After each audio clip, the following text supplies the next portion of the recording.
আর লেকচারের টপিক মুহাম্মদ সাল্লাল্লাহু আলাইহি সাল্লাম, পৃথিবীর বিভিন্ন ধর্মগ্রন্থে তার বর্ণনা।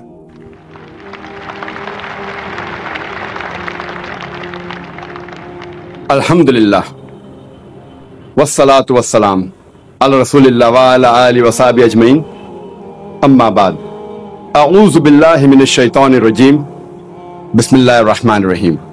মা কানা মুহাম্মাদুন আবা আহাদিম মির রিজালিকুম ওয়ালাকিন রাসূলুল্লাহ ওয়া খাতামুন নাবিয়্যিন ওয়া কানা আল্লাহু বিকুল্লি শাইইন আলিমা। রব্বি ইশরাহ লি সাদরি ওয়া ইয়াসসির লি আমরি ওয়াহলুল উকদাতাম মিন লিসানি ইয়াফকাহু কাওলি। শ্রদ্ধেয় গুরুজনেরা এবং আমার প্রিয় ভাই ও বোনেরা, আপনাদের সবাইকে স্বাগত জানাই ইসলামিক সম্ভাষণে। আসসালামু আলাইকুম ওয়া রাহমাতুল্লাহি ওয়া বারাকাতুহু। আল্লাহ সুবহানাহু ওয়া তাআলার দয়া, শান্তি ও রহমত আপনাদের সকলের উপরে বর্ষিত হোক। এই লেকচার এখানে আজকের টপিকটা হচ্ছে মুহাম্মদ সাল্লাল্লাহু আলাইহি সাল্লাম, পৃথিবীর বিভিন্ন ধর্মগ্রন্থে তার বর্ণনা। অনেক লোকেরই ভুল ধারণা আছে যে ইসলাম একটা নতুন ধর্ম, যেটা পৃথিবীর বুকে এসেছে 1400 বছর আগে, আর নবী মুহাম্মদ সাল্লাল্লাহু আলাইহি সাল্লাম হলেন এই ধর্মের প্রতিষ্ঠাতা। সত্যি বলতে ইসলাম পৃথিবীতে আছে সেই সুদূর অতীত থেকেই, যখন প্রথম মানুষটা পৃথিবীতে হেঁটে বেড়াতো। আর মুহাম্মদ সাল্লাল্লাহু আলাইহি সাল্লাম তিনি এই ধর্মের প্রতিষ্ঠাতা নন, তবে তিনি হলেন সর্বশেষ ও চূড়ান্ত নবী, আল্লাহ সুবহানাহু ওয়া তাআলার আল্লাহর শেষ রাসূল। তাকে পাঠানো হয়েছে সব মানুষের জন্য। আমাদের পবিত্র কোরআন বলছে, সূরা ফাতিরের 24 নম্বর আয়াতে উল্লেখ করা হয়েছে, ওয়া ইন মিন উম্মাতিন ইল্লা খালা ফিহা নাযির। এমন কোন সম্প্রদায় নেই যেখানে আমি সতর্ককারী পাঠাইনি। পবিত্র কোরআনের সূরা রাদের 7 নম্বর আয়াতে উল্লেখ করা হয়েছে, ওয়া কুল্লি কওমিন হাদ। প্রত্যেক সম্প্রদায়ের জন্য আমি পথপ্রদর্শক পাঠিয়েছি। নাম ধরে পবিত্র কোরআনে আল্লাহ তাআলার 25 জন নবীর নাম আছে। যেমন ধরেন আদম, নূহ, ইব্রাহিম, মুসা, যিশু, মুহাম্মদ, তারা সকলেই শান্তিতে থাকুন। পবিত্র কোরআনে আল্লাহ সুবহানাহু ওয়া তাআলার 25 জন নবীর নাম উল্লেখ করা আছে। তবে আল্লাহ তাআলা কোরআনে আরো বলেছেন, সূরা নিসার 164 নম্বর আয়াতে উল্লেখ করা হয়েছে। এছাড়াও সূরা গাফিরের 78 নম্বর আয়াতে উল্লেখ করা হয়েছে, আমি আগে তোমাকে বলেছি কিছু নবীদের কথা, কিছু রাসূলদের কথা, বাকিদের কথা বলিনি। তার মানে পবিত্র কোরআনে সব নবী রাসূলের নাম উল্লেখ করা নেই। আর আমাদের নবীজি মুহাম্মদ সাল্লাল্লাহু আলাইহি সাল্লাম বলেছেন, এটা একটা সহিহ হাদিস, এটার উল্লেখ আছে মিশকাত আল মাসাবিতে 3 নম্বর খণ্ডের হাদিস নম্বর 5737। আমাদের নবীজি মুহাম্মদ সাল্লাল্লাহু আলাইহি সাল্লাম বলেছেন যে আল্লাহ সুবহানাহু ওয়া তাআলা এই পৃথিবীতে প্রায় 1,24,000 পয়গম্বর পাঠিয়েছেন। তবে নাম ধরে পবিত্র কোরআনে 25 জনের কথা বলা হয়েছে। কিন্তু এই সব রাসূল যারা এসেছেন সর্বশেষ নবী মুহাম্মদ সাল্লাল্লাহু আলাইহি সাল্লামের আগে, তারা এসেছিলেন শুধু তাদের সম্প্রদায়ের জন্য। আর তারা যে কথাগুলো প্রচার করেছেন সেই কথাগুলো মেনে চলা দরকার ছিল একটা নির্দিষ্ট সময়ের জন্য। যেসব নবী রাসূল মুহাম্মদ সাল্লাল্লাহু আলাইহি সাল্লামের আগে এসেছিলেন, তারা এসেছিলেন শুধুমাত্র তাদের সম্প্রদায়ের জন্য। যেমন ধরেন ঈসা আলাইহিস সালাম, খ্রিস্টানরা যাকে বলে যীশু খ্রিস্ট, তিনি এসেছিলেন শুধু ইহুদিদের জন্য, ইসরায়েলীদের জন্য। আল্লাহ পবিত্র কোরআনে বলেছেন, সূরা ইমরানের 49 নম্বর আয়াতে উল্লেখ করা হয়েছে যে ঈসা নবী বা যীশু খ্রিস্ট তিনি ছিলেন বনী ইসরাইলের জন্য একজন নবী, ইসরায়েলের সন্তানদের জন্য। এছাড়াও একই ধরনের কথা আছে সূরা সাফে 6 নম্বর আয়াতে উল্লেখ করা হয়েছে যে যীশু খ্রিস্ট নিজের মুখে বলেছেন ইসরায়েলবাসীদের উদ্দেশ্যে, আমাকে এখানে আল্লাহর রাসূল হিসেবে পাঠানো হয়েছে। আর একই ধরনের কথা এমনকি পবিত্র বাইবেলেও আছে। বাইবেলে উল্লেখ করা আছে গসপেল অফ ম্যাথিউ 10 নম্বর অধ্যায়ের 5 ও 6 অনুচ্ছেদে যীশু খ্রিস্ট তার নিজের মুখে বলেছেন, তিনি তার শিষ্যদের বলছেন যে তোমরা কেউ জেন্টাইলদের পথ অনুসরণ করো না। এই জেন্টাইল কারা? যারা ইহুদি না, হিন্দুরা, মুসলিমরা। তোমরা কেউ জেন্টাইলদের পথ অনুসরণ করো না, আর তোমরা কেউ সামারিটিন শহরে প্রবেশ করবে না, তার বদলে তোমরা ইসরায়েলের শহরে প্রবেশ করবে। একই ধরনের কথা আছে গসপেল অফ ম্যাথিউ 15 নম্বর অধ্যায়ের 24 অনুচ্ছেদে, যেখানে যীশু খ্রিস্ট তার নিজের মুখে বলেছেন যে আমাকে পাঠানো হয়েছে শুধুমাত্র ইসরায়েলবাসীদের পথ দেখানোর জন্য। তার মানে হচ্ছে যে কোরআন এবং বাইবেলের কথা অনুযায়ী যীশু খ্রিস্টকে পাঠানো হয়েছিল শুধুমাত্র বনী ইসরায়েলীদের জন্য, শুধুমাত্র ইহুদিদের জন্য, ইসরায়েলের সন্তানদের জন্য। তবে নবীজি মুহাম্মদ সাল্লাল্লাহু আলাইহি সাল্লাম ছিলেন সর্বশেষ আর চূড়ান্ত নবী। লেকচারের শুরুতেই আমি পবিত্র কোরআনের একটা আয়াত বলেছিলাম। সূরা আহজাবের 40 নম্বর আয়াতে উল্লেখ করা হয়েছে, বলা হয়েছে, মা কানা মুহাম্মাদুন আবা আহাদিম মির রিজালিকুম ওয়ালাকিন রাসূলুল্লাহ ওয়া খাতামুন নবিয়্যিন ওয়া কানা আল্লাহু বিকুল্লি শাইইন আলিমা। মুহাম্মদ সাল্লাল্লাহু আলাইহি সাল্লাম তিনি তোমাদের মধ্যে কোন পুরুষের পিতা নন, তবে তিনি হলেন আল্লাহর প্রেরিত রাসূল, আর তিনি হলেন নবুয়তের সিলমোহর। নিশ্চয়ই আল্লাহ তাআলা সব বিষয়ে জানেন। যেহেতু মুহাম্মদ সাল্লাল্লাহু আলাইহি সাল্লাম ছিলেন আল্লাহর সর্বশেষ ও চূড়ান্ত রাসূল, সেজন্য তাকে শুধুমাত্র মুসলিমদের জন্য পাঠানো হয়নি বা আরবদের জন্য। আল্লাহ পবিত্র কোরআনে বলেছেন, সূরা আনবিয়ার 107 নম্বর আয়াতে উল্লেখ করা হয়েছে, ওমা আরসালনাকা ইল্লা রাহমাতাল লিল আলামিন, আমি তো তোমাকে পাঠিয়েছি শুধুমাত্র বিশ্বজগতের প্রতি রহমত হিসেবে, প্রাণী জগতের প্রতি একটা রহমত হিসেবে, পুরো মানুষ জাতির প্রতি রহমত হিসেবে। এরপর পবিত্র কোরআনে সূরা সাবার 28 নম্বর আয়াতে উল্লেখ করা হয়েছে, ওয়ামা আরসালনাকা ইল্লা কাফাতাল লিন-নাস বাশিরাও ওয়া নাযিরাও, আমি তো তোমাকে পাঠিয়েছি পুরো মানুষ জাতির রাসূল হিসেবে, সুসংবাদ দেবে আর পাপ কাজে সতর্ক করবে। কিন্তু অধিকাংশ মানুষই একথা জানে না। যেহেতু মুহাম্মদ সাল্লাল্লাহু আলাইহি সাল্লাম ছিলেন সর্বশেষ ও চূড়ান্ত নবী, আমাদের নবীজির পরে অন্য কোন রাসূল বা নবী আসবেন না। সেই কারণেই তাকে শুধু মুসলিমদের জন্য পাঠানো হয়নি অথবা আরবদের জন্য, তাকে পাঠানো হয়েছিল পুরো মানুষ জাতির জন্য। আমরা মুসলিমরা আমরা বিশ্বাস করি যে পবিত্র কোরআন এটা হলো আল্লাহ তাআলার বাণী, এটা হলো আল্লাহ তাআলার সর্বশেষ আসমানি কিতাব। তাই কোরআন যা বলছে আমরা সেটা মানি। সেজন্যই আমরা এটাও মানি যে নবী মুহাম্মদ সাল্লাল্লাহু আলাইহি সাল্লাম হলেন সর্বশেষ ও চূড়ান্ত নবী, আর এটাও মানি তাকে পাঠানো হয়েছে পুরো মানুষ জাতির জন্য। তবে বেশিরভাগ অমুসলিম, সাধারণভাবে সব অমুসলিমই, তারা বিশ্বাস করে না যে কোরআন এটা আল্লাহর বাণী, আর সে কারণে তারা মানতে চায় না যে নবী মুহাম্মদ সাল্লাল্লাহু আলাইহি সাল্লাম হলেন আল্লাহর সর্বশেষ ও চূড়ান্ত নবী। তিনি এসেছেন পুরো মানুষ জাতির জন্য। এ কারণে অমুসলিমদেরকে বোঝানোর জন্য আমি এখানে সাহায্য আর নির্দেশনা নেব পবিত্র কোরআনের একটি আয়াত থেকে। আর আমার মতে এই আয়াতটাতে আছে দাওয়ার চাবিকাঠি, অমুসলিমদেরকে বোঝানোর মূল মন্ত্র। পবিত্র কোরআনে সূরা ইমরানের 64 নম্বর আয়াতে উল্লেখ করা হয়েছে, তাআলাউ ইলা কালমাতিন সাওয়াইন বাইনানা ওয়া বাইনাকুম, এসো সেই কথায় যাহা আমাদের এবং তোমাদের মধ্যে এক। যখন আমরা অন্য ধর্মের মানুষের কথা বলবো, সবচেয়ে ভালো পদ্ধতি যেটা পবিত্র কোরআনে বলছে, এসো সেই কথা যাহা আমাদের এবং তোমাদের মধ্যে এক। আসলে আমরা দেখি যে পৃথিবীর বিভিন্ন প্রধান প্রধান ধর্মগ্রন্থগুলোতে আমাদের নবীজি মুহাম্মদ সম্পর্কে কি বলা হয়েছে। তাহলে এই অমুসলিমরা যদি বিশ্বাস করে এই ধর্মগ্রন্থগুলো যেটা তাদের ধর্মের, যদি সেই ধর্মগ্রন্থে উল্লেখ থাকে, যদি তারা মনে করে যে এটা আল্লাহর বাণী, তাহলে সেই ধর্মগ্রন্থের কথাগুলোও তাদের মানতে হবে। আসুন প্রথমেই আমরা দেখি হিন্দু ধর্মগ্রন্থগুলোতে নবী মুহাম্মদ সাল্লাল্লাহু আলাইহি সাল্লাম সম্পর্কে কি বলা হয়েছে। হিন্দু ধর্মগ্রন্থগুলোকে মোটামুটি ভাবে ভাগ করা যায় প্রধানত দুই ভাগে, যেমন শ্রুতি আর স্মৃতি। শ্রুতি অর্থ হচ্ছে যেটা প্রকাশিত হয়েছে, যেটা সবাই বুঝতে পেরেছে, যেটা মানুষ শুনেছে। এই শ্রুতি বিভিন্ন হিন্দু বিশেষজ্ঞদের মতে প্রচলিত আছে যে শ্রুতি হলো ঈশ্বরের বাণী।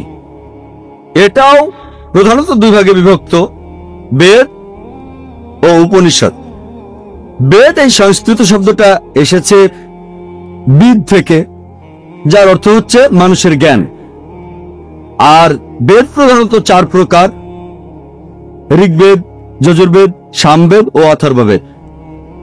যদিও এই বেদগুলো ঠিক কোন সময় থেকে পৃথিবীতে আছে সেটা কেউ জানে না, তবে স্বামী দয়ানন্দ সরস্বতীর কথা অনুযায়ী, যিনি হলেন আর্য সমাজের প্রতিষ্ঠাতা, তিনি বলেছেন যে এই বেদগুলো আসলে এগুলোর বয়স হচ্ছে 131 কোটি বছর। তবে এই বিশেষজ্ঞদের বেশিরভাগই তারা বলেন বেদের বয়স আনুমানিক 4000 বছর। পৃথিবীর কোন অংশে এই বেদ প্রথম এসেছিল সেটা আমরা কেউ জানি না, কার উপরে এটা নাজিল হয়েছিল সেটাও আমরা জানি না।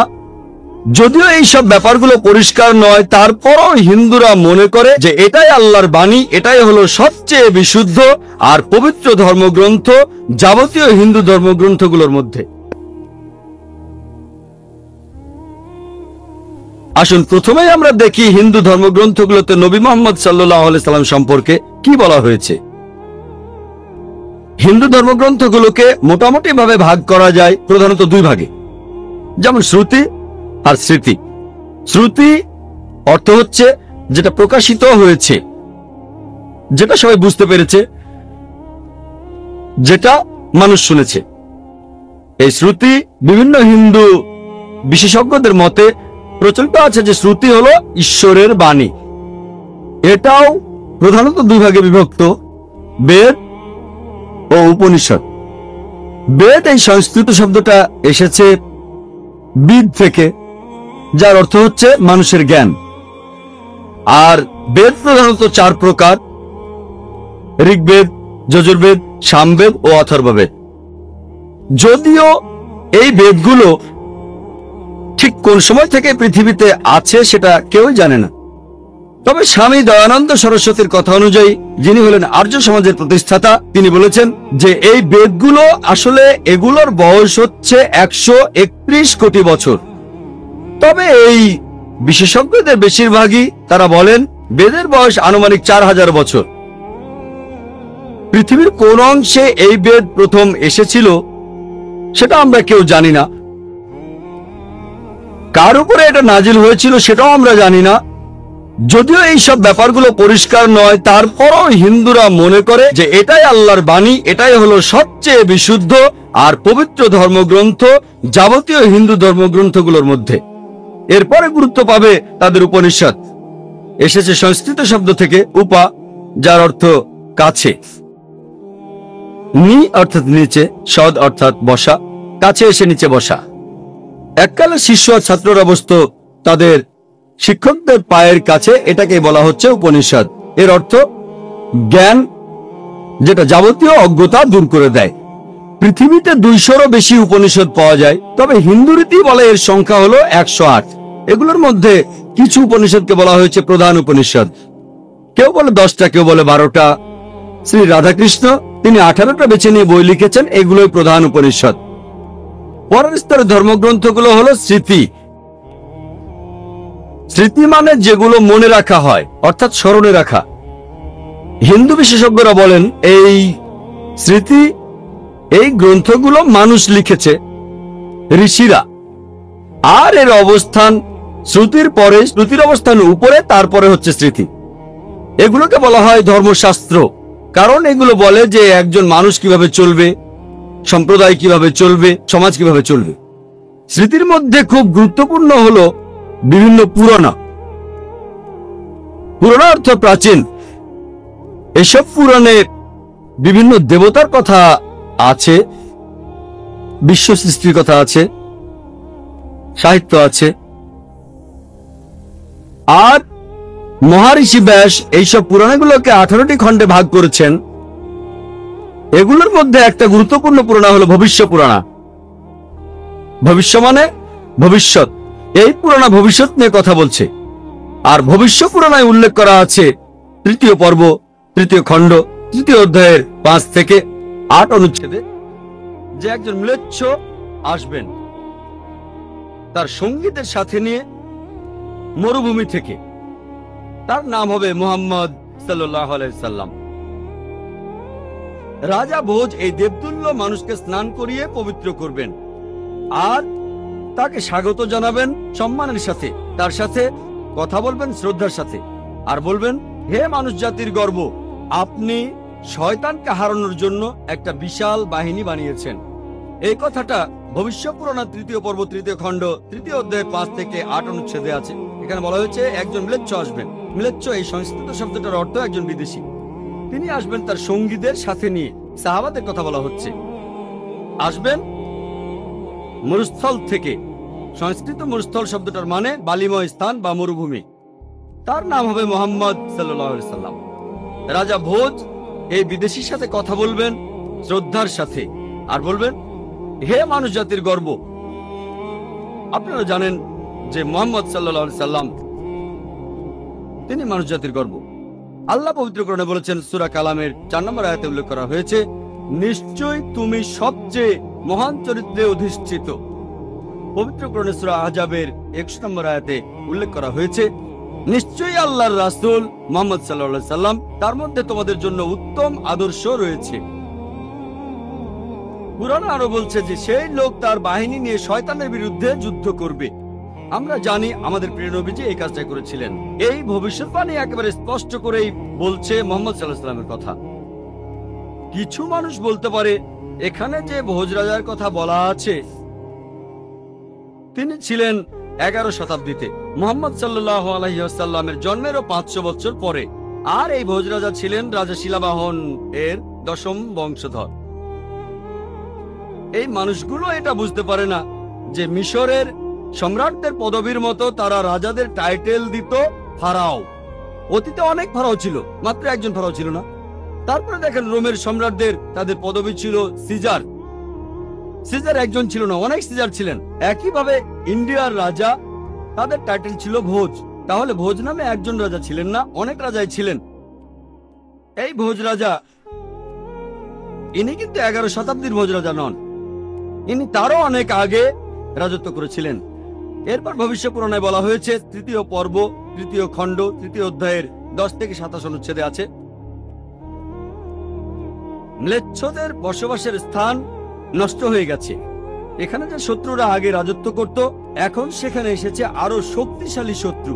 আমি একজন মানুষকে পাঠাবো যার নাম হবে মুহাম্মদ সাল্লাল্লাহু আলাইহি সাল্লাম। মানুষকে পরিচালিত করবেন সরল পথে। হে রাজা ভোজ, তুমি পিশাচদের রাজ্যে কখনোই যাবে না, কারণ আমি আমার দয়া দিয়েই তোমাকে পবিত্র করব। তারপর দেবতুল্য একজন মানুষ ভোজ রাজার কাছে আসলো, তারপর বলল যে আর্য ধর্ম এই পৃথিবীতে প্রতিষ্ঠিত হবে। এটা হবে ঈশ্বর পরমাত্মার আদেশে।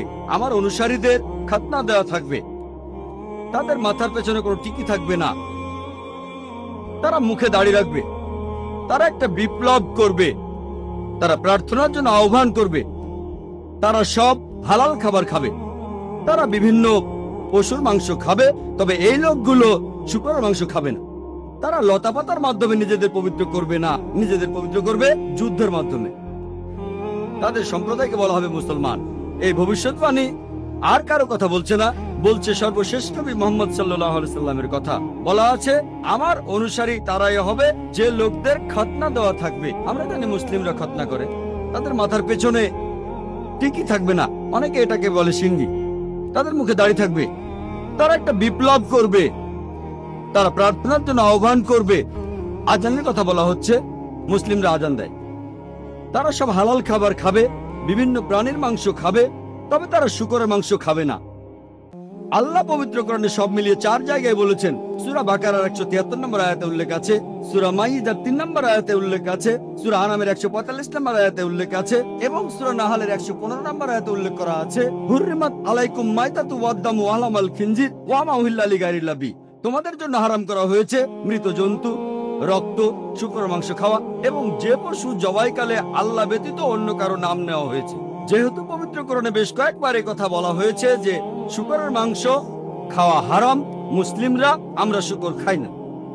ভবিষ্যৎবাণীটা আরো বলছে যে তারা লতাপাতার মাধ্যমে পবিত্র হবে না, তারা পবিত্র হবে যুদ্ধের মাধ্যমে, আর তাদেরকে ডাকা হবে মুসলমান বলে। এই ভবিষ্যৎবাণীটা পরিষ্কারভাবে বলছে সর্বশেষ এবং চূড়ান্ত নবী মুহাম্মদ সাল্লাল্লাহু আলাইহি সাল্লাম সম্পর্কে। এরপর ভবিষ্যৎ পুরাণে আরো উল্লেখ করা আছে 3য় পর্ব 1ম খণ্ড 3য় অধ্যায়ের 21 থেকে 23 অনুচ্ছেদে বলা হয়েছে যে 7টা পবিত্র শহর কাশীতে, সেগুলো ভরে গেছে দুর্নীতিতে আর রাক্ষসে। সেই সময়ে ম্লেচ্ছদের দেশে ম্লেচ্ছ ধর্মের অনুসারী যারা আছে তারা ভালো মানুষ, তাদের মধ্যে সব ভালো গুণই আছে। আর এই দেশে দেখো সব ধরনের পাপই বিদ্যমান আছে। হে ঋষি, তোমার প্রভুর নামকে সমুন্নত রেখো। এখানে আসলে বলা হচ্ছে মুহাম্মদ সাল্লাল্লাহু আলাইহি সাল্লামের কথা, তার অনুসারীদের কথা। মুহাম্মদ সাল্লাল্লাহু আলাইহি সাল্লামের কথা বেদেও ভবিষ্যৎবাণী করা হয়েছে। অথর্ব বেদে বলা হয়েছে 20 নম্বর গ্রন্থে 127 নম্বর অনুচ্ছেদের 1 থেকে 14 নম্বর মন্ত্র, এটাকে বলা হয় কুন্টাক সুক্তাস। কুন্টাক অর্থ পেটের ভিতর লুকানো গ্রন্থি। তার মানে এই মন্ত্রগুলোর যে অর্থ সেটা লুকানো আছে, আপনারা পরে এগুলো সম্পর্কে জানতে পারবেন। কুন্টাকের আরো একটা অর্থ দুর্দশা থেকে মুক্ত, আরেকটা অর্থ শান্তি। আর ইসলামেরও একই অর্থ। এর আরেকটা অর্থ হলো পৃথিবীর কেন্দ্র। আমরা জানি যে মক্কা শহরটা পৃথিবীর কেন্দ্র। আল্লাহ পবিত্র কোরআনে বলেছেন, সূরা ইমরানের 96 নম্বর আয়াতে উল্লেখ করা হয়েছে, মানুষ জাতির জন্য প্রথম ঘর বানানো হয়েছিল বাক্কায়। এটা মক্কার আরেকটা নাম। আমি এখানে 14টা মন্ত্রের সবগুলো বলার সময় পাবো না। এখন আপনাদের সামনে সংক্ষেপে 4টা মন্ত্র বলবো। অথর্ববেদ 20 নম্বর গ্রন্থে 127 নম্বর অনুচ্ছেদের 1 নম্বর মন্ত্র বলছে, তিনি হলেন নরসাংসা, তিনি হলেন কাওরামা, যাকে রক্ষা করা হয়েছে 60,090 জন শত্রুর কবল থেকে। 2 নম্বর মন্ত্র বলছে, তিনি একজন উটে চড়া ঋষি। 3 নম্বর মন্ত্র বলছে, তিনি হলেন মামা ঋষি। 4 নম্বর মন্ত্র বলছে, তিনি হলেন বৈষ্ণবী রেব। 1 নম্বর মন্ত্র বলছে, তিনি হলেন নরসাংসা। নর সংস্কৃত শব্দটার অর্থ একজন মানুষ, একজন ব্যক্তি। সাংসা মানে প্রশংসা, প্রশংসনীয়, যে মানুষটা প্রশংসনীয়। আর আরবি শব্দ মোহাম্মদের অর্থ ঠিক সেটাই, প্রশংসনীয়। এটাই ছিল সর্বশেষ চূড়ান্ত নবী রাসূলুল্লাহ সাল্লাল্লাহু আলাইহি ওয়াসাল্লামের নাম। এরপরে বলা হয়েছে তিনি হলেন কাওরামা। কাওরামা শব্দটার আরেকটা অর্থ হলো শান্তির রাজপুত্র। আর আমাদের নবীজি সাল্লাল্লাহু আলাইহি সাল্লাম শান্তির রাজপুত্র ছিলেন। এর আরেকটা অর্থ হলো অভিবাসী। আমরা জানি নবীজি সাল্লাল্লাহু আলাইহি সাল্লাম মক্কা থেকে মদিনায় হিজরত করেছিলেন, তিনি অভিবাসী ছিলেন। এরপরে বলা হয়েছে তাকে রক্ষা করা হয়েছে 60,090 জন শত্রুর কবল থেকে। আমরা জানি সে সময় মক্কায় যেসব লোক নবীজি সাল্লাল্লাহু আলাইহি সাল্লামের বিরুদ্ধে ছিলেন তাদের সংখ্যা ছিল প্রায় 60,000। 2 নম্বর মন্ত্র বলছে, তিনি হবেন একজন উটে চড়া ঋষি। কোন ইন্ডিয়ান ঋষি অথবা ব্রাহ্মণ কখনোই উটের পিঠে চড়বেন না, কারণ উটে চড়া ব্রাহ্মণদের জন্য নিষিদ্ধ। মনুস্মৃতিতে উল্লেখ করা হয়েছে 11 নম্বর অধ্যায়ের 202 নম্বর অনুচ্ছেদে যে একজন ব্রাহ্মণ কোন উট বা গাধার পিঠে চড়তে পারবেন না। সেজন্য ইনি হবেন এমন কেউ যিনি বিদেশী। 3 নম্বর মন্ত্র বলছে, তিনি মামা ঋষি বা মহাঋষি। মামা কেউ বলে থাকে মোহাম্মদ, কেউ বলে মহান ঋষি। 4 নম্বর মন্ত্র বলছে, তিনি হলেন রেব। রেব অর্থ যে প্রশংসা করে। আমাদের নবীজি সাল্লাল্লাহু আলাইহি সাল্লামের আরেকটা নাম হলো আহমদ, যে প্রশংসা করে। এটার আরবি হলো আহমদ। এটা ছিল আমাদের নবীজি সাল্লাল্লাহু আলাইহি সাল্লামের আরেকটা নাম।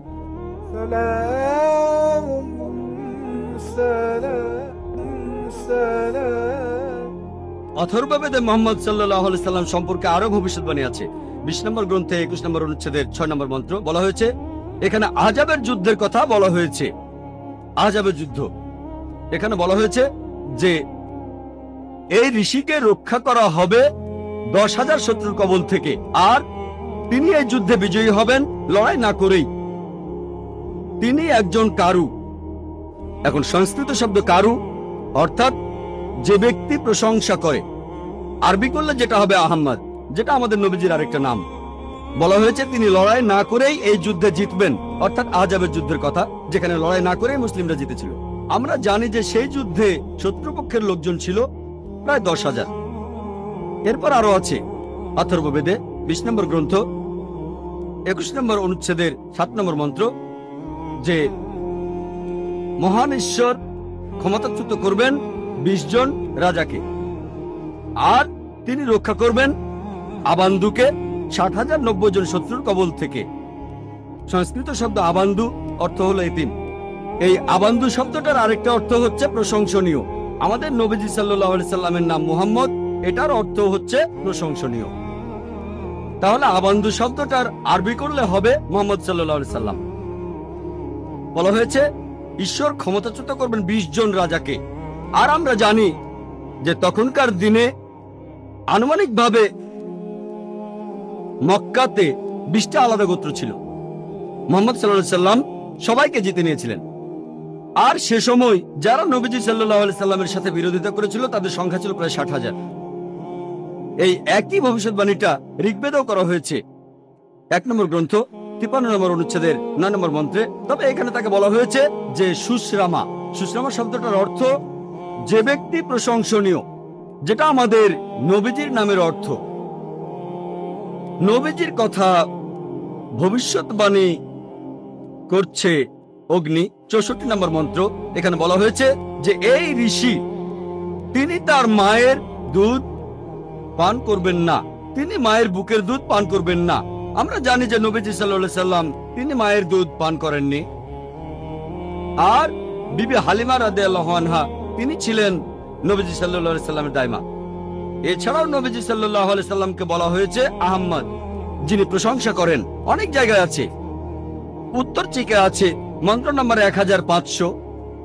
এরপর ইন্দ্র 2 নম্বর অধ্যায়ের 152 নম্বর মন্ত্রে, যজুর্বেদের 31 নম্বর অধ্যায়ের 18 নম্বর অনুচ্ছেদে, ঋগ্বেদে 8 নম্বর গ্রন্থ 6 নম্বর অনুচ্ছেদের 10 নম্বর মন্ত্রে, অথর্ববেদে 8 নম্বর গ্রন্থ 5 নম্বর অনুচ্ছেদের 16 নম্বর মন্ত্রে, অথর্ববেদে 20 নম্বর গ্রন্থ 126 নম্বর অনুচ্ছেদের 14 নম্বর মন্ত্রে আছে নবীজি মুহাম্মদ সাল্লাল্লাহু আলাইহি সাল্লামকে আহমেদ বলে ডাকার পাশাপাশি অনেক জায়গায় তাকে আরেকটা নামে ডাকা হয়েছে, সেটা নরসাংসা। আমি একথা আগেও বলেছি, নরসাংসা শব্দটার প্রথম অংশ নর, যার অর্থ একজন মানুষ বা ব্যক্তি, আর সাংসা এটার মূল শব্দ হলো প্রশংসা, যার অর্থ হচ্ছে যে মানুষটা প্রশংসনীয়। তাহলে নবীজি মুহাম্মদ সাল্লাল্লাহু আলাইহি সাল্লামকে নরসাংসা অর্থাৎ মোহাম্মদ বলে হিন্দু বিভিন্ন ধর্মগ্রন্থের অনেক জায়গায় উল্লেখ করা হয়েছে। ঋগ্বেদে 1 নম্বর গ্রন্থ 13 নম্বর অনুচ্ছেদের 3 নম্বর মন্ত্রে, ঋগ্বেদের 1 নম্বর গ্রন্থ 18 নম্বর অনুচ্ছেদের 9 নম্বর মন্ত্রে, ঋগ্বেদের 1 নম্বর গ্রন্থ 106 নম্বর অনুচ্ছেদের 4 নম্বর মন্ত্রে, ঋগ্বেদে 1 নম্বর গ্রন্থ 142 নম্বর অনুচ্ছেদের 3 নম্বর মন্ত্রে, ঋগ্বেদে 2 নম্বর গ্রন্থ 3 নম্বর অনুচ্ছেদের 2 নম্বর মন্ত্রে, ঋগ্বেদে 5 নম্বর গ্রন্থ 5 নম্বর অনুচ্ছেদের 2 নম্বর মন্ত্রে, ঋগ্বেদে 7 নম্বর গ্রন্থ 2য় অনুচ্ছেদের 2য় মন্ত্রে, ঋগ্বেদে 10 নম্বর গ্রন্থ 64 নম্বর অনুচ্ছেদের 3 নম্বর মন্ত্রে, ঋগ্বেদে 10 নম্বর গ্রন্থ 182 নম্বর অনুচ্ছেদের 2 নম্বর মন্ত্রে, যজুর্বেদে 20 নম্বর অধ্যায়ের 37 অনুচ্ছেদে, যজুর্বেদে 20 নম্বর অধ্যায়ের 57 অনুচ্ছেদে, যজুর্বেদের 21 অধ্যায়ের 31 অনুচ্ছেদে, যজুর্বেদের 21 অধ্যায়ের 55 অনুচ্ছেদে, যজুর্বেদের 28 অধ্যায়ের 2 অনুচ্ছেদে, যজুর্বেদের 28 অধ্যায়ের 19 অনুচ্ছেদে, যজুর্বেদে 28 অধ্যায়ের 42 নম্বর অনুচ্ছেদে। এভাবে সারাদিন শুধু রেফারেন্স দিয়ে যেতে পারেন যে হিন্দু ধর্মগ্রন্থে এই সব জায়গায় আমাদের নবীজির নাম উল্লেখ করা হয়েছে। হাতে সময় কম না হলে শুধু হিন্দু ধর্মগ্রন্থে মুহাম্মদ সাল্লাল্লাহু আলাইহি সাল্লামের বর্ণনা নিয়ে একটা লেকচার দেওয়া যেত। যেহেতু হাতে সময় কম, তাই আরেকটা ভবিষ্যৎবাণীর কথা বলবো হিন্দু ধর্মগ্রন্থে মুহাম্মদ সাল্লাল্লাহু আলাইহি সাল্লামের বর্ণনা নিয়ে, যেটা হলো কল্কি অবতার। এটার উল্লেখ আছে ভগবত পুরাণায় 12 নম্বর খণ্ড 2য় অধ্যায়ের 18 থেকে 20 নম্বর অনুচ্ছেদে বলা হয়েছে যে বিষ্ণু ইয়াস নামে একজনের ঘরে, যে মহৎ হৃদয়ের ব্রাহ্মণ, যে শাম্বালা নামের একটা গ্রামের প্রধান, তার ঘরে জন্মাবে কল্কি। তাকে ঈশ্বর দেবেন উৎকৃষ্ট গুণাবলী, আর ঈশ্বর তাকে দেবেন 8টা অলৌকিক শক্তি। তিনি চড়বেন একটা সাদা ঘোড়ায়, তার ডান হাতে থাকবে একটি তরবারি। এরপর ভগবত পুরাণায় উল্লেখ করা হয়েছে 1 নম্বর খণ্ড 3য় অধ্যায়ের 25 নম্বর মন্ত্রে যে কলিযুগে যখন রাজারা হবে ডাকাতের মতো, কলিযুগে যখন রাজারা হবে ডাকাতের মতো, সেই সময় বিষ্ণু ইয়াসের ঘরে জন্মগ্রহণ করবে কল্কি। এছাড়াও কল্কি পুরাণায় উল্লেখ করা হয়েছে 2য় অধ্যায়ের 4 নম্বর মন্ত্রে বলা হয়েছে যে বিষ্ণু ইয়াস নামে এক ব্যক্তির ঘরে, যিনি মহৎ হৃদয় ব্রাহ্মণ, যিনি শাম্বালা গ্রামের প্রধান, তার ঘরে জন্মাবে কল্কি। কল্কি পুরাণায় বলা হয়েছে 2য় অধ্যায়ের 5 নম্বর মন্ত্রে কল্কিকে সাহায্য করবে 4 জন সহচর পাপীদের বিরুদ্ধে লড়াই করার জন্য। কল্কি পুরাণায় বলা হয়েছে 2য় অধ্যায়ের 7 নম্বর মন্ত্রে কল্কি অবতারকে যুদ্ধক্ষেত্রে দেবদূত বা ফেরেশতারা সাহায্য করবে। কল্কি পুরাণের 2য় অধ্যায়ের 11 নম্বর মন্ত্রে বলা হয়েছে যে বিষ্ণু ইয়াস নামে এক ব্যক্তির ঘরে জন্ম নেবে সুমতির গর্ভে। কল্কি পুরাণের 2য় অধ্যায়ের 15 নম্বর মন্ত্রে উল্লেখ করা হয়েছে যে তিনি মাধব মাসের 12 দিনে জন্মগ্রহণ করবেন। এক কথায় হিন্দু ধর্মগ্রন্থের এই কথাগুলি কল্কি অবতার সম্পর্কে বলছে। আমি এবারে এই কথাগুলি আবারও সাজিয়ে আর সংক্ষেপে বলছি। 1 নম্বর পয়েন্ট, তার বাবার নাম হবে বিষ্ণু ইয়াস। বিষ্ণু মানে ঈশ্বর, ইয়াস এর মানে ভৃত্য, অর্থাৎ ঈশ্বরের ভৃত্য। যদি এটার আরবি করেন সেটা হবে আব্দুল্লাহ, অর্থাৎ আমাদের নবীজি সাল্লাল্লাহু আলাইহি সাল্লামের বাবা। তার মায়ের নাম হবে সুমতি। সুমতি সংস্কৃত শব্দটার অর্থ প্রশান্ত, প্রশান্তি, শান্তি। এটার আরবি করলে হবে আমিনা, অর্থাৎ আমাদের নবীজি সাল্লাল্লাহু আলাইহি সাল্লামের মা। বলা হয়েছে তিনি জন্মগ্রহণ করবেন সাম্বালা নামে একটি গ্রামে। সাম্বালা মানে একটি প্রশান্ত এবং শান্তির জায়গা। আমরা জানি মক্কাকে বলা হয় দারুল আমান, অর্থাৎ শান্তির ঘর। নবীজি সাল্লাল্লাহু আলাইহি সাল্লাম জন্মেছিলেন মক্কায়। গ্রামের প্রধানের ঘরে জন্মগ্রহণ করবেন। আমরা জানি যে নবীজি মুহাম্মদ সাল্লাল্লাহু আলাইহি সাল্লাম মক্কার প্রধান ব্যক্তির ঘরে জন্মেছিলেন। এরপরে বলা হয়েছে তিনি মাধব মাসের 12 দিনে জন্মাবেন। আমরা জানি যে মুহাম্মদ সাল্লাল্লাহু আলাইহি সাল্লাম রবিউল আউয়াল মাসের 12 তারিখে জন্মেছিলেন। আরো বলা হয়েছে যে তিনি হবেন শেষ ঋষি, শেষ নবী, অন্তিম ঋষি। আমরা জানি পবিত্র কোরআনে সূরা আহজাবের 40 নম্বর আয়াতে উল্লেখ করা হয়েছে মা কানা মুহাম্মাদুন আবা আহাদিম মিন রিজালিকুম ওয়ালাকিন রাসূলুল্লাহ ওয়া খাতামুন নাবিয়্যিন ওয়া কানা আল্লাহু বিকুল্লি শাইইন আলিমা। মুহাম্মদ সাল্লাল্লাহু আলাইহি সাল্লাম তোমাদের মধ্যে কোনো পুরুষের পিতা নয়, তবে তিনি আল্লাহর প্রেরিত রাসূল এবং তিনি নবুয়তের সিলমোহর। নিশ্চয়ই আল্লাহ সব বিষয় সম্পর্কে জানেন। তাহলে কোরআন বলছে যে নবীজি সাল্লাল্লাহু আলাইহি সাল্লাম হলেন সর্বশেষ রাসূল। এরপরে বলা হয়েছে যে এই ঋষি, এই কল্কি অবতার, তিনি তার জ্ঞান পাবেন, আলোকপ্রাপ্ত হবেন প্রথমবার সেটা রাতের বেলায় একটা গুহার ভেতরে। তারপরে তিনি উত্তর দিকে রওনা দিয়ে ফিরে আসবেন। আমরা জানি মুহাম্মদ সাল্লাল্লাহু আলাইহি সাল্লাম প্রথম ওহী তিনি পেয়েছিলেন রাতের বেলায় হেরা গুহায় জবলে নূরে। আর পবিত্র কোরআনের সূরা দুখানে 2 ও 3 নম্বর আয়াতে উল্লেখ করা হয়েছে। এছাড়াও সূরা কদরের 1 নম্বর আয়াতে উল্লেখ করা হয়েছে ইন্না আনজালনাহু ফি লাইলাতিল কদর, নিশ্চয়ই আমি অবতীর্ণ করেছি কোরআন এই মহামান্বিত রাতে। আমরা জানি মুহাম্মদ সাল্লাল্লাহু আলাইহি সাল্লাম মদিনায় হিজরত করেছিলেন, যেটা ছিল মক্কা শহরের উত্তর দিকে। আরো বলা হয়েছে যে ঈশ্বর তাকে দেবেন অতি উৎকৃষ্ট গুণাবলী।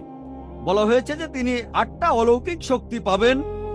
এই 8টা অলৌকিক শক্তি হচ্ছে হিন্দু ধর্মগ্রন্থ অনুযায়ী জ্ঞান, আত্মসংযম, জ্ঞান বিতরণ, অভিজাত বংশ পরিচয়, সাহসিকতা, কম কথা বলা, মহানুভবতা এবং পরোপকারিতা। এই 8টা গুণের সবগুলোই আলহামদুলিল্লাহ সর্বশেষ ও চূড়ান্ত নবী মুহাম্মদ সাল্লাল্লাহু আলাইহি সাল্লামের ভেতরে দেখা যায়।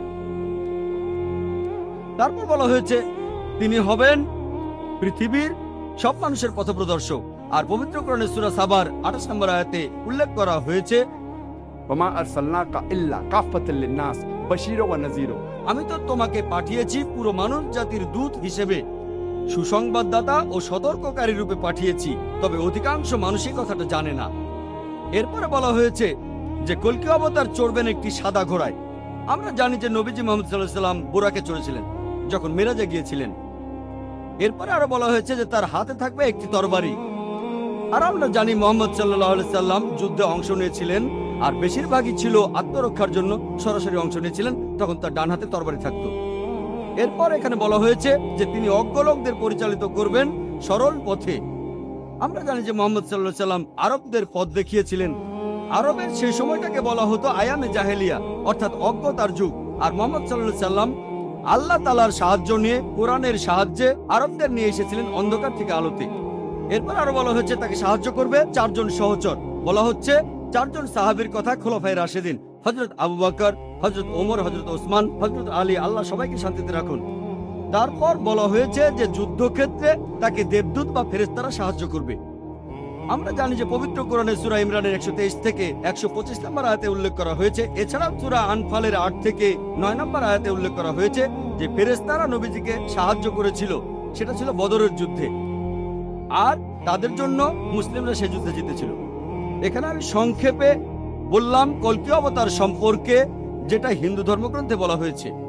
হিন্দু ধর্মগ্রন্থে মোহাম্মদ সাল্লাল্লাহু আলাইহি ওয়াসাল্লাম সম্পর্কে বিস্তারিত জানতে চাইলে আপনারা আমার ভিডিও ক্যাসেট দেখেন এই টপিকের উপরে, যেখানে হিন্দু ধর্মগ্রন্থে নবীজির ব্যাপারে বিস্তারিত বলেছি। আসলে এবারে দেখি পার্সি ধর্মগ্রন্থে নবীজি সাল্লাল্লাহু আলাইহি সাল্লামকে নিয়ে কি ভবিষ্যৎবাণী করা হয়েছে। জরাথুস্ত্র, তিনি হলেন এই ধর্মের প্রতিষ্ঠাতা। এটাকে আরো বলা হয় পার্সিজম। এটার উৎপত্তি হয়েছে পার্সিয়াতে এখন থেকে 2500 বছর আগে। এই পার্সিজম ধর্মটাকে আরো বলা হয় ম্যাগিয়ানিজম, অথবা যে ধর্মের অনুসারীরা অগ্নি পূজা করে। পার্সিদের যে পবিত্র ধর্মগ্রন্থ সেগুলো দশাতির এবং আবেস্তা। আবেস্তাকে আবার জেন্দ আবেস্তাও বলা হয়। দশাতির দুই ভাগে বিভক্ত, খুর্দা দশাতির ও করণ দশাতির। আবেস্তারও আবার দুই ভাগ, খুর্দা আবেস্তা ও করণ আবেস্তা। অনেকে এগুলোকে বলে জেন বা মহাজেন। আপনারা যদি এই পার্সি ধর্মগ্রন্থ পড়েন, অনেক জায়গাতে দেখবেন নবীজি মুহাম্মদ সাল্লাল্লাহু আলাইহি ওয়াসাল্লামের কথা সেখানে বলা হয়েছে। আবেস্তায় উল্লেখ করা হয়েছে আছে পারভারদিনী আসতে 28 নম্বর অধ্যায়ের 129 নম্বর অনুচ্ছেদে বলা হয়েছে তার নাম হবে জয়যুক্ত, তার নাম হবে আস্তাবেত আরেতা, তার আরো একটা নাম হবে সোসিম।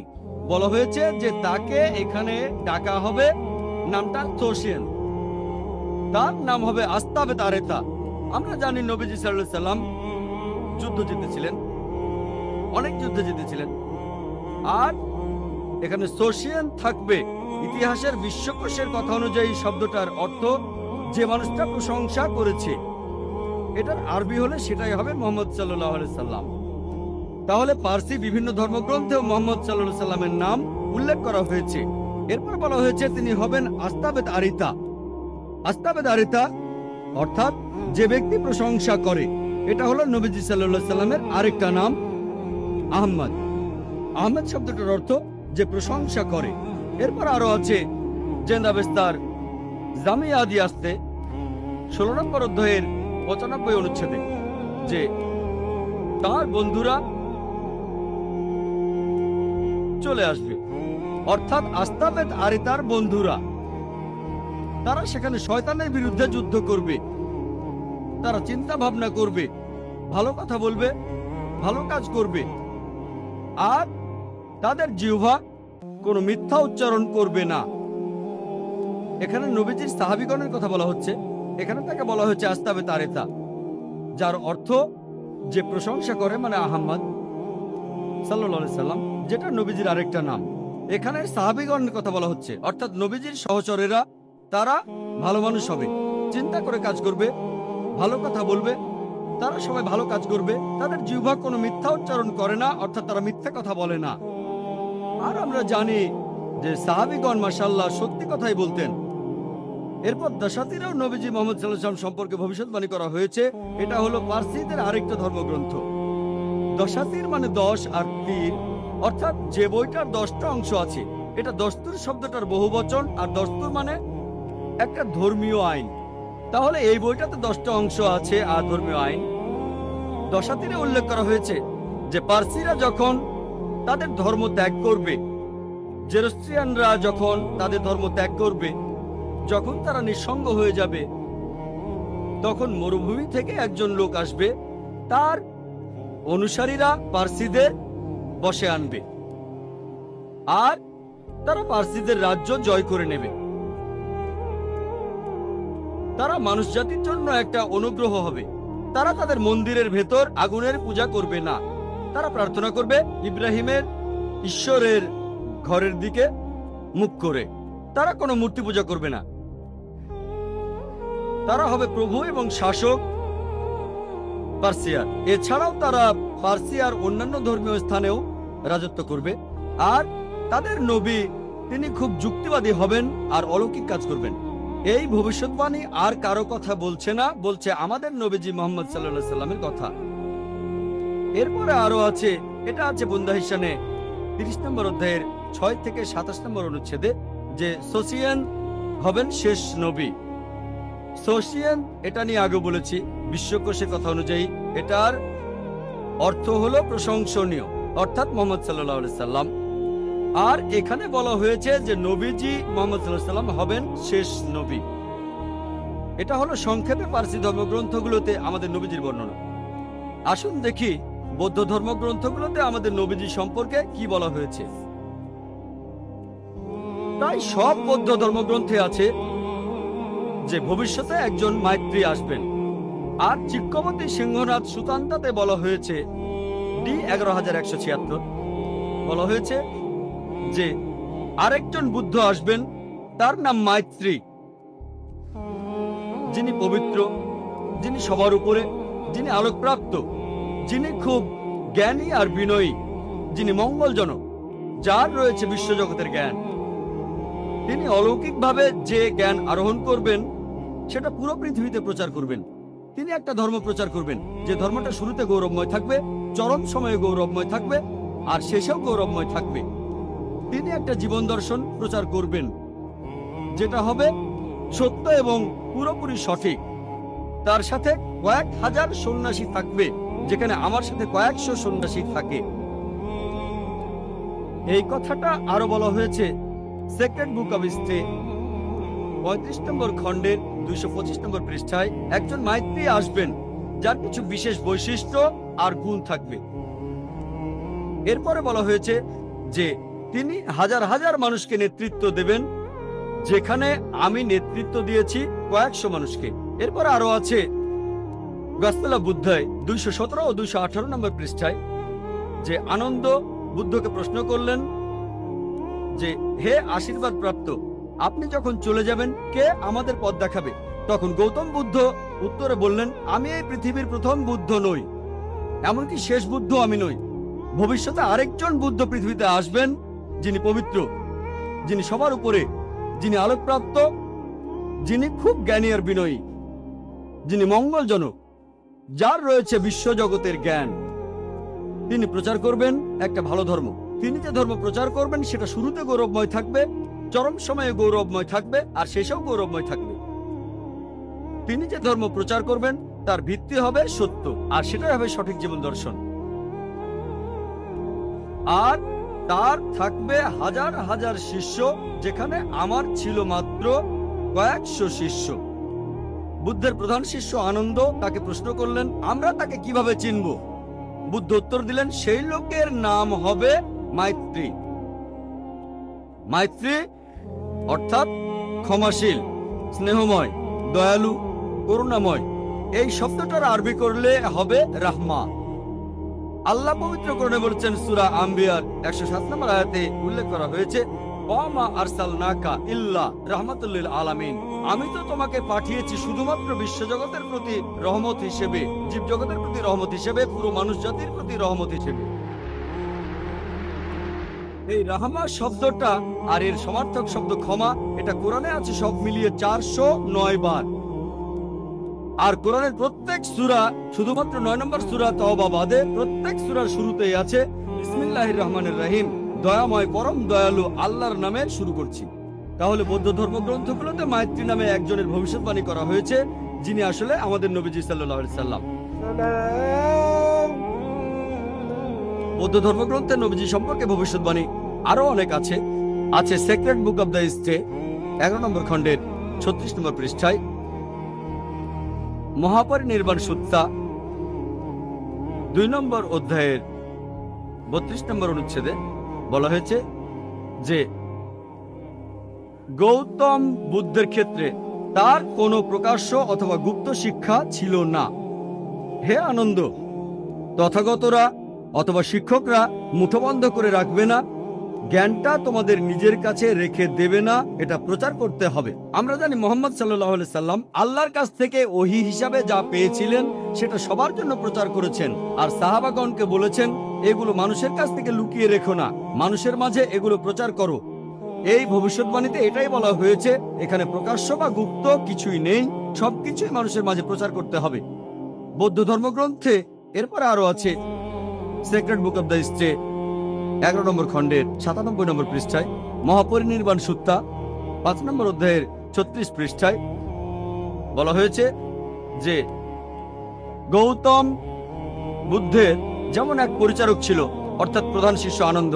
একইভাবে মাইত্রীরও এক পরিচারক থাকবে। ইতিহাস থেকে আমরা জানি, নবীজি সাল্লাল্লাহু আলাইহি সাল্লামের সিরাত থেকে, যে আমাদের নবীজির পরিচারক ছিলেন হযরত আনাস রাদিয়াল্লাহু আনহু।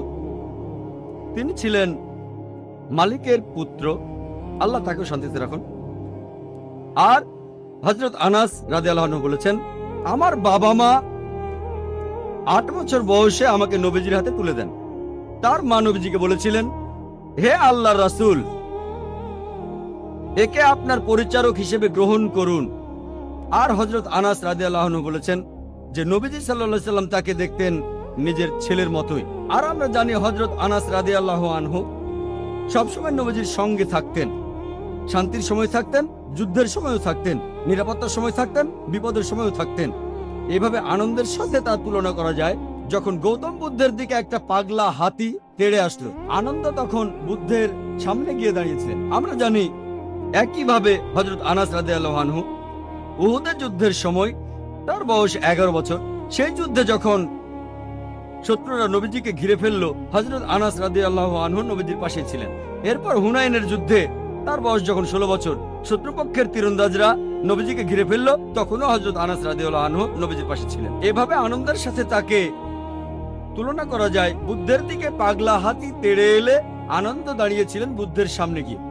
তাহলে এই ভবিষ্যৎবাণীটি সত্য হয়েছে যে মাইত্রীর এক পরিচারক থাকবে। এরপর আরো আছে গসপেল অফ বুদ্ধাতে 214 নম্বর পৃষ্ঠায়, যে এই যে মাইত্রী আসবেন, অন্য যে বুদ্ধ আসবেন, তার 6টা গুণ থাকবে। প্রথমটা হচ্ছে তিনি আলোকপ্রাপ্ত হবেন রাতের বেলায়। 2 নম্বর, আলোকপ্রাপ্ত হওয়ার পরে তিনি উজ্জ্বল হবেন। 3 নম্বর, তিনি স্বাভাবিকভাবে মারা যাবেন। 4 নম্বর, তিনি রাতের বেলায় মারা যাবেন। 5 নম্বর, মারা যাওয়ার সময় তিনি উজ্জ্বল হবেন।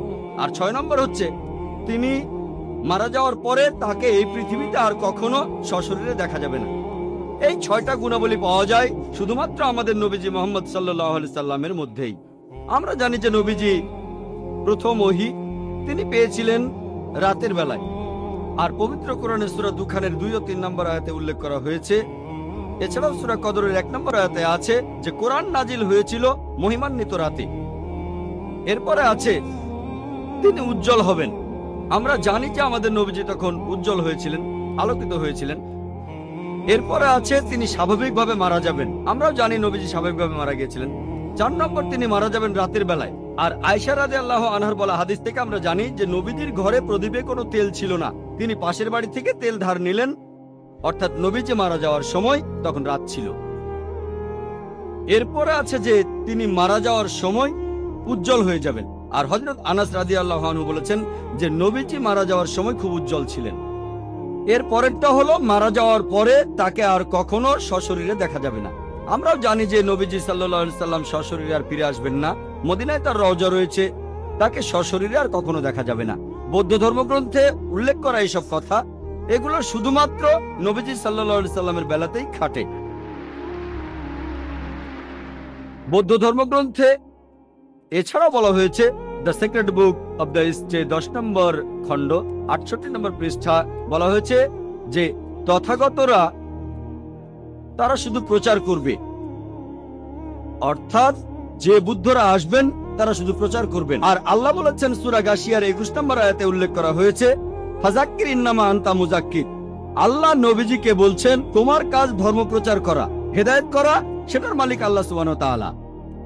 এছাড়াও আছে secret book of the stay 10 নম্বর খণ্ড 67 নম্বর পৃষ্ঠায়, যে স্বর্গে যেতে হলে তোমার ভালো কাজগুলোরও প্রয়োজন হবে, তোমার ভালো কাজগুলোরও প্রয়োজন হবে তুমি যদি স্বর্গে যেতে চাও।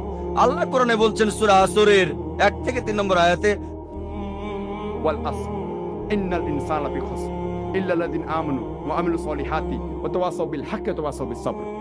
অর্থাৎ দুর্ভোগ তাদের যারা সামনে ও পেছনে লোকের নিন্দা করে, তারা বাদে যাদের বিশ্বাস আছে, ন্যায়নিষ্ঠতা আছে, যারা মানুষকে সত্যের পথে আনে, যারা মানুষকে ধৈর্য আর অধ্যবসায়ের পথে আনে। বেহেশতে যাওয়ার জন্য একটা শর্ত হলো আমালিস সলিহাত, ন্যায়নিষ্ঠতা, যে কথা বৌদ্ধ ধর্মগ্রন্থ আছে। এছাড়াও ধম্মপটে উল্লেখ করা আছে মাত্তই সুত্তা 151। এখানে সর্বশেষ বুদ্ধ বা মাইত্রীর বর্ণনা দেওয়া আছে। বলা হয়েছে তিনি হবেন মানুষ জাতির প্রতি করুণা, তিনি হবেন ভদ্র, তিনি হবেন মানুষের জন্য দৃষ্টান্ত, তিনি হবেন দয়ালু, আর তিনি হবেন সত্যবাদী। এই সব কথাগুলো খাটে শুধুমাত্র সর্বশেষ ও চূড়ান্ত নবী মুহাম্মদ সাল্লাল্লাহু আলাইহি সাল্লামের বেলায়। এই হলো সংক্ষেপে বৌদ্ধ ধর্মগ্রন্থে মুহাম্মদ সাল্লাল্লাহু আলাইহি সাল্লামের বর্ণনা। আসুন দেখি ইহুদি আর খ্রিস্টানদের ধর্মগ্রন্থে মুহাম্মদ সাল্লাল্লাহু আলাইহি সাল্লাম সম্পর্কে কি বলা হয়েছে। ইহুদি আর খ্রিস্টানদের ধর্মগ্রন্থ আমরা জানি বাইবেলের দুটো খণ্ড, একটা হলো ওল্ড টেস্টামেন্ট, অন্যটা নিউ টেস্টামেন্ট। এই বাইবেল ক্যাথলিক খ্রিস্টানদের মতে এতে ৭৩টা বই আছে, আর প্রোটেস্ট্যান্টদের মতে তারা 7টা বই বাদ দিয়েছে ইহুদিদের ধর্মগ্রন্থ ওল্ড টেস্টামেন্ট থেকে, তাই তাদের বাইবেলে আছে ৬৬টা বই। এদিকে ক্যাথলিক আর প্রোটেস্ট্যান্টদের নিউ টেস্টামেন্ট, সেখানে ২৭টা বই আছে, কিন্তু ক্যাথলিকদের মতে ওল্ড টেস্টামেন্টে আছে ৪৬টা বই, প্রোটেস্ট্যান্টদের মতে সেখানে ৩৯টা বই আছে। ওল্ড টেস্টামেন্টে সেই সব নবীর কথা বলা হয়েছে যারা ঈসা আলাইহিস সালামের আগে এই দুনিয়ায় এসেছিলেন, আর নিউ টেস্টামেন্ট সেখানে যীশু খ্রিস্টের জীবন আর তার সময়ের কথা বলা হয়েছে। আমরা প্রথমে ইহুদিদের ধর্মগ্রন্থে নবীজির বর্ণনা নিয়ে কথা বলবো। ওল্ড টেস্টামেন্টে উল্লেখ করা হয়েছে বুক অব ডিউটেরোনমি 18 নম্বর অধ্যায়ের 18 নম্বর অনুচ্ছেদে বলা হয়েছে, মহান ঈশ্বর বলেছেন, আমি একজন নবীকে পাঠাবো তোমার ভাইদের মধ্য থেকে যে তোমার মতো হবে, আমি তাকে ধর্ম প্রচার করতে বলবো, সে আমারই আদেশে সব কথা বলবে। এখানে বলা হয়েছে আমি একজন নবী পাঠাবো তোমার ভাইদের মধ্য থেকে যে তোমার মতো হবে, মুসা আলাইহিস সালামের মতো হবে। আর খ্রিস্টানরা এখানে বলে যে এই কথাগুলো বলা হচ্ছে যীশু খ্রিস্ট বা ঈসা আলাইহিস সালাম সম্পর্কে। তাদের যদি বলি যে এটা কিভাবে যীশু খ্রিস্ট সম্পর্কে বলছে, তারা তখন বলে যে এটা বলা হয়েছে যে নবী আসবেন তিনি মুসা আলাইহিস সালামের মতো হবেন, আর ঈসা আলাইহিস সালাম ছিলেন মুসা আলাইহিস সালামের মতোই। তারপর যদি প্রশ্ন করি তাদের মিলটা কোথায়, তারা তখন বলে যে মুসা আর ঈসা আলাইহিস সালাম তারা দুজনেই আল্লাহর নবী ছিলেন, আর তারা দুজনে ইহুদি। সেজন্য এখানে বলা হয়েছে যীশু আর ঈসা আলাইহিস সালাম সম্পর্কে। এই দুটো ব্যাপার মিলে গেলেই যদি এমনটা দাবি করা হয় যে যীশু খ্রিস্টই হলেন সেই নবী, তিনি ইহুদি ছিলেন আর আল্লাহর নবী ছিলেন, তাহলে বাইবেলে যতজন নবীর কথা আছে মুসা আলাইহিস সালামের পরে সবার ক্ষেত্রে এই কথা খাটে। যেমন ধরেন নবী Sulaiman, Ezekiel, Isaiah, Daniel, Hosea, Joel, John the Baptist, তারা সবাই শান্তিতে থাকুন, তারা সবাই আল্লাহর নবী আর তারা সবাই ইহুদি, সবার ক্ষেত্রে এই কথা খাটে। যদি ভালো করে দেখেন তাহলে বুঝতে পারবেন এই ভবিষ্যৎবাণীটা সবচেয়ে বেশি মিলে যায় আমাদের নবীজি মুহাম্মদ সাল্লাল্লাহু আলাইহি সাল্লামের সাথে। আসুন দেখি ভবিষ্যৎবাণীটা কি বলছে। এখানে বলা হয়েছে আমি একজন নবী পাঠাবো তোমার ভাইদের মধ্য থেকে যে তোমার মতো হবে, মুসা আলাইহিস সালামের মতো হবেন। যদি ভালো করে দেখেন মুসা আর মুহাম্মদ দুজনে শান্তিতে থাকুন, তারা দুজনেই জন্মেছিলেন স্বাভাবিকভাবে। তবে যিশু বা ঈসা আলাইহিস সালাম স্বাভাবিকভাবে জন্মাননি, তিনি কোনো পুরুষের ঔরসজাত হয়ে জন্মাননি। আর পবিত্র কোরআনে এই কথা উল্লেখ করা আছে সূরা ইমরানের 45 থেকে 47 নম্বর আয়াতে। এছাড়া বাইবেলেও এই কথা আছে গসপেল অফ ম্যাথিউ 1 নম্বর অধ্যায়ের 18 অনুচ্ছেদে, এছাড়াও গসপেল অফ লুক 1 নম্বর অধ্যায়ের 35 অনুচ্ছেদে, যে তিনি কোনো পুরুষের ঔরসজাত হয়ে জন্মাননি, অলৌকিকভাবে জন্মেছিলেন।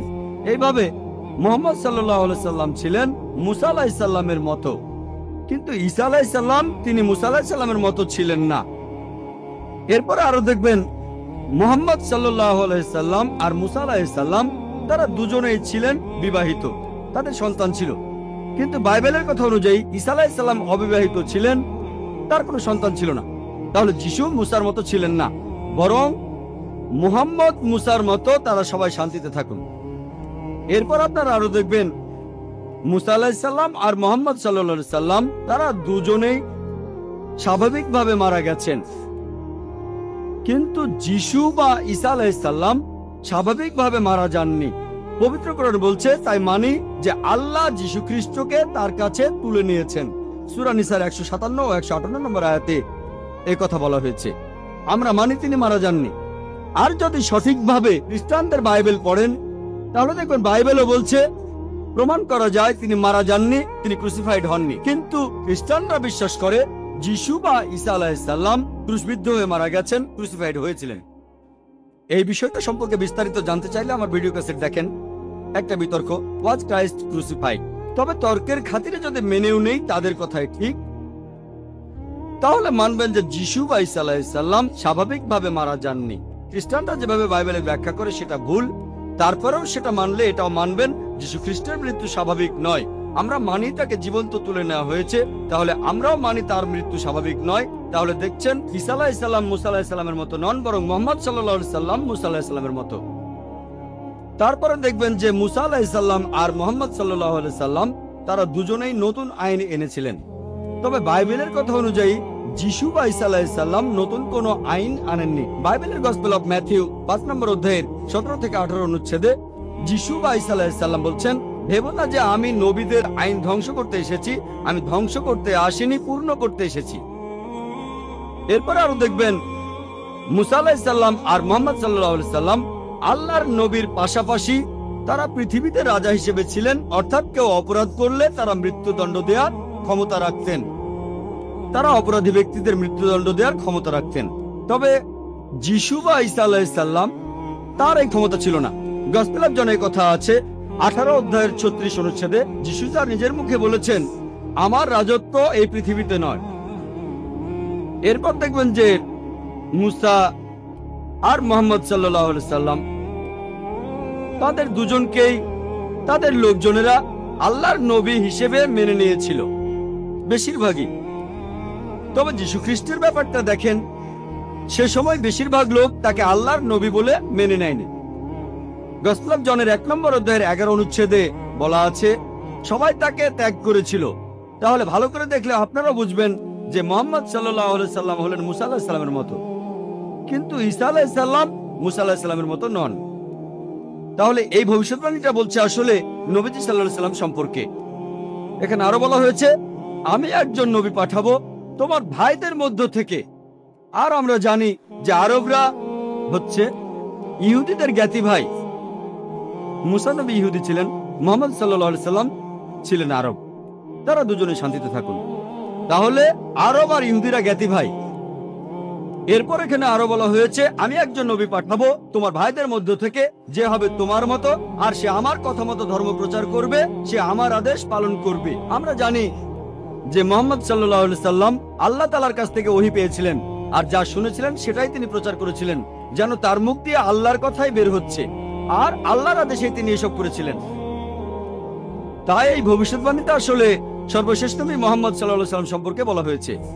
এরপরের অনুচ্ছেদ বলছে, বুক অফ ডিউটেরোনমি 18 নম্বর অধ্যায়ের 19 অনুচ্ছেদ বলা হয়েছে যে তোমরা যদি আমার কথা না মানো তাহলে আমি তোমাদের উপরে প্রতিশোধ নেব। তার মানে যারা এই নবীর কথা মানবে না, যে নবী আসবেন অর্থাৎ মুহাম্মদ সাল্লাল্লাহু আলাইহি সাল্লাম, আল্লাহ তাদের উপর প্রতিশোধ নেবেন। এরপরে উল্লেখ আছে বুক অফ আইজায়া 29 নম্বর অধ্যায়ের 12 নম্বর অনুচ্ছেদে বলা হয়েছে যে আসমানি কিতাব দেয়া হবে তাকে যে শিক্ষিত নয়। কিতাব দেয়া হবে সেই নবীকে যে শিক্ষিত নয়। তাকে যখন বলা হবে এটা পড়ো, আমি প্রার্থনা করছি, সে তখন বলবে আমি পড়তে জানি না। আর আমরা জানি নবীজি সাল্লাল্লাহু আলাইহি সাল্লামের কাছে যখন প্রথম ওহী আসলো, ফেরেশতা জিবরাইল আলাইহিস সালাম তাকে বললেন ইকরা, পড়ো। আমাদের নবীজি মুহাম্মদ সাল্লাল্লাহু আলাইহি সাল্লাম বললেন মা আনা বিকারি, যার অর্থ আমি পড়তে জানি না। এভাবে বুক অফ আইজায়ার 29 নম্বর অধ্যায়ের 12 নম্বর অনুচ্ছেদের ভবিষ্যৎবাণীটা সত্যি হলো যে আসমানি কিতাব যে নবীকে দেয়া হলো সে শিক্ষিত নয়। আমরা জানি যে মুহাম্মদ সাল্লাল্লাহু আলাইহি সাল্লাম নিরক্ষর ছিলেন, তিনি ছিলেন উম্মি।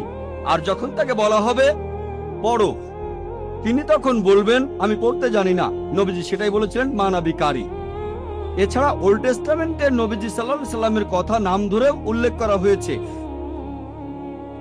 এটা বলা হয়েছে সং অফ সলোমনে 5 নম্বর অধ্যায়ের 16 অনুচ্ছেদে বলা হয়েছে হিব্রুতে হিক্কম আমিত্তাকিম উইকুল্লু মুহাম্মাদিম জেহদুদি ওয়া জেহরাই বাইনা জেরুজালেম, যার অর্থ তার কথা খুব মিষ্টি, সে খুব প্রিয় পাত্র, সে আমার প্রিয়জন, সে আমার বন্ধু, শোনো জেরুজালেমের কন্যারা। মুহাম্মাদিম শব্দটার অনুবাদ করা হয়েছে যে খুব প্রিয় পাত্র। তবে সেমেটিক ভাষায় দেখবেন আরবি বা হিব্রুতে ইম দিয়ে সম্মান বোঝানো হয়। যেমন ধরেন এলো, আল্লাহ এলোহিম, সম্মান দেখানো। তাই মুহাম্মদকে সম্মান দেখাতে বলা হচ্ছে মুহাম্মাদিম, সম্মান দেখাতে এভাবে বলা হয়েছে। তাহলে ওল্ড টেস্টামেন্টে নবীজির নাম ধরেই উল্লেখ করা হয়েছে, কিন্তু এখন যদি পড়েন এটার অনুবাদ করা হয়েছে খুব প্রিয় পাত্র। আসুন এবারে দেখি নিউ টেস্টামেন্টে মোহাম্মদ সাল্লাল্লাহু আলাইহি সাল্লাম সম্পর্কে কি বলা হয়েছে। এখন আমি যদি খ্রিস্টানদের কথা বলি, ওল্ড টেস্টামেন্টে যেসব কথা বলা হয়েছে সেটা তারা মানবে, কারণ এটা তাদের ধর্মগ্রন্থ বাইবেলেরই একটা অংশ। আল্লাহ কোরআনে বলেছেন সূরা আরাফের 157 নম্বর আয়াতে বলা হয়েছে, তারা অনুসরণ করে নিরক্ষর নবীকে, যার উল্লেখ রয়েছে তাওরাত এবং ইনজিলে। এরপর সূরা সাফের 6 নম্বর আয়াতে উল্লেখ করা হয়েছে, যিশু বা ঈসা আলাইহিস সালাম ইসরায়েলবাসীদের বলছেন, ইসরায়েলের সন্তানদের, আমি আল্লাহর রাসূল হিসেবে তোমাদের কাছে এসেছি। আমার আগে যেসব নবী এসেছেন আমি তাদের সমর্থক, আর সুসংবাদ দিচ্ছি যে একজন নবী আসবেন যার নাম হবে আহমদ। আর নিউ টেস্টামেন্ট পড়লে দেখবেন যে সেখানে নবীজি সাল্লাল্লাহু আলাইহি সাল্লাম সম্পর্কে অনেক ভবিষ্যৎবাণী তখন করা হয়েছিল। এরপর হচ্ছে গসপেল অফ জন 14 নম্বর অধ্যায়ের 16 নম্বর অনুচ্ছেদে বলা হয়েছে, যিশু বা ঈসা আলাইহিস সালাম বলছেন, আমি পিতার কাছে প্রার্থনা করব, তিনি সাহায্যকারী পাঠাবেন যে সবসময় তোমাদের সাথেই থাকবে। এরপর গসপেল অফ জন 15 অধ্যায় 26 অনুচ্ছেদে বলছে, যখন সেই সাহায্যকারী আসবে, আমার পিতা যাকে পাঠাবেন সে আমার সম্মানটা বাড়িয়ে দেবে। এরপর গসপেল অফ জন 16 নম্বর অধ্যায় 7 অনুচ্ছেদে আছে, আমি তোমাদের সত্যি কথাটাই বলে ফেলি, আমি চলে গেলেই তোমাদের সবার জন্য ভালো হবে, কারণ আমি যদি চলে না যাই তাহলে সেই সাহায্যকারী আসবে না, আর আমি চলে গেলেই সে এখানে আসবে। আর খ্রিস্টানদের বলতে শুনবেন, এই সাহায্যকারী বলতে বোঝায় পবিত্র আত্মাকে। এখন ভালো করে দেখেন, গসপেল অফ জন 16 নম্বর অধ্যায়ের 7 নম্বর অনুচ্ছেদ বলছে, তোমাদের আমি সত্যি কথা বলছি, যিশু তার শিষ্যদের বলছেন, তোমাদের আমি সত্যি কথা বলছি, আমি চলে গেলে তোমাদের জন্যই ভালো হবে, কারণ আমি চলে না গেলে সেই সাহায্যকারী আসবে না, আমি চলে গেলেই সে এখানে আসবে।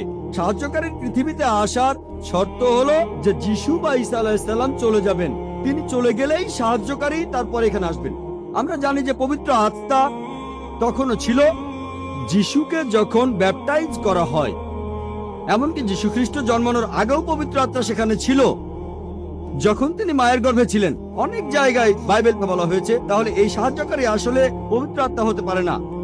এরপরে দেখবেন এই সাহায্যকারী শব্দটা যদি গ্রিক বা অ্যারামাইক ভাষা দেখেন, গ্রিক ভাষায় এই শব্দটা হলো প্যারাক্লিট, এটার অনুবাদ করা হয়েছে সাহায্যকারী। প্যারাক্লিট শব্দটার অর্থ আসলে সমর্থন করা। মূল শব্দটা হলো প্যারাক্লিটস, যার অর্থ যে প্রশংসা করে অথবা যে প্রশংসা পাওয়ার যোগ্য। আমরা জানি যে আমাদের নবীজির দুটো নাম আছে, আহমেদ আর মুহাম্মদ সাল্লাল্লাহু আলাইহি সাল্লাম। এখন শব্দটা যাই হোক, ধরেন প্যারাক্লিটস যে প্রশংসা করে বা প্রশংসনীয়, অথবা ধরেন প্যারাক্লিট হোক সমর্থক বা সাহায্যকারী। আলহামদুলিল্লাহ, এই কথাগুলো সবচেয়ে বেশি মেলে সর্বশেষ নবী মুহাম্মদ সাল্লাল্লাহু আলাইহি সাল্লামের বেলায়। এরপর গসপেল অফ জনে বলা হয়েছে 16 নম্বর অধ্যায়ের 12 থেকে 14 নম্বর অনুচ্ছেদে, যিশু ঈসা আলাইহিস সালাম বলছেন, তোমাদের আমি অনেক কথাই বলতে চাই, কিন্তু তোমরা এখন সেগুলো বুঝবে না, কারণ যখন সত্যের আত্মা তোমাদের কাছে আসবে সে তোমাদের সত্যের পথে নিয়ে যাবে। সে তার নিজের কথা বলবে না, যে কথাগুলো শুনবে সেগুলোই বলবে, সে আমাকে মহিমান্বিত করবে, সে তোমাদের ভবিষ্যতের কথা বলবে। এখানে বলা হয়েছে, আমি তোমাদের অনেক কথা বলতে চাই, কিন্তু তোমরা এখন সেটা বুঝবে না। যীশু খ্রিস্ট তার শিষ্যদের বলছেন, আমি তোমাদের অনেক কথা বলতে চাই, কিন্তু তোমরা এখন সেগুলো বুঝবে না, কারণ যখন সত্যের আত্মা তোমাদের কাছে আসবে সে তোমাদের সত্যের পথে নিয়ে যাবে, তার নিজের কথা বলবে না, সে যা শুনবে তাই বলবে। আমরা জানি নবীজির কাছে যে ওহী এসেছিল তিনি সেটাই বলেছিলেন, সে তার নিজের কথা বলবে না, যে কথাগুলো শুনবে সেগুলোই বলবে, সে তোমাদের ভবিষ্যতের কথা বলবে, সে আমাকে মহিমান্বিত করবে। আমরা জানি মুহাম্মদ সাল্লাল্লাহু আলাইহি সাল্লাম যিশুকে মহিমান্বিত করেছেন পবিত্র কোরআনে আর বিভিন্ন হাদিসে। আমরা মানি যিশু ঈসা আলাইহিস সালাম তিনি আল্লাহ সুবহানাহু ওয়া তাআলার প্রেরিত একজন রাসূল ছিলেন। আমরা মানি যে যিশু ঈসা আলাইহিস সালাম হলেন মসিহ অর্থাৎ খ্রিস্ট। বিশ্বাস করি যে তিনি অলৌকিকভাবে জন্মেছিলেন কোনো পুরুষের হস্তক্ষেপ ছাড়াই, যেটা অনেক আধুনিক খ্রিস্টান বিশ্বাস করে না। বিশ্বাস করি তিনি আল্লাহর আদেশে মৃত মানুষকে জীবিত করেছেন। বিশ্বাস করি তিনি আল্লাহর আদেশে জন্মান্ধ কুষ্ঠরোগীদের সুস্থ করেছেন। তাহলে নবীজি মুহাম্মদ সাল্লাল্লাহু আলাইহি সাল্লাম যিশু খ্রিস্টকে মহিমান্বিত করেছিলেন। তাহলে এই ভবিষ্যৎবাণীটাও আসলে আমাদের নবীজি মুহাম্মদ সাল্লাল্লাহু আলাইহি সাল্লাম সম্পর্কে বলছে। এই হলো সংক্ষেপে ইহুদি আর খ্রিস্টানদের ধর্মগ্রন্থে আমাদের নবীজির বর্ণনা।